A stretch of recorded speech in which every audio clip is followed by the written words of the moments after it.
ټولو سره دا وخت موږ مسجد قبا کې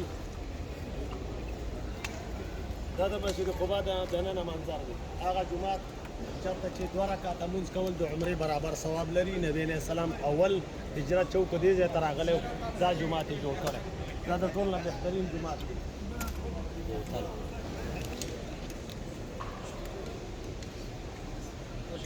دا بهترین جومات دی صلاة في مسجد قباء كعمرته ماشاء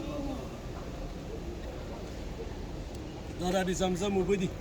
په ټولو کې دنیا کې بهترین اوبه بلکې د جنت د اوبو نه بهترینې ځکه دي چې د نبی علیه السلام سینه زړه هغه په دې اوبو باندې وینځلی شوی او د جنت په اوبو باندې نه وینځلی شوی او نبی علیه السلام وایي ما او زمزم لما شربه دا چې په کم نیت وڅښلې د هغې دپاره کار کوي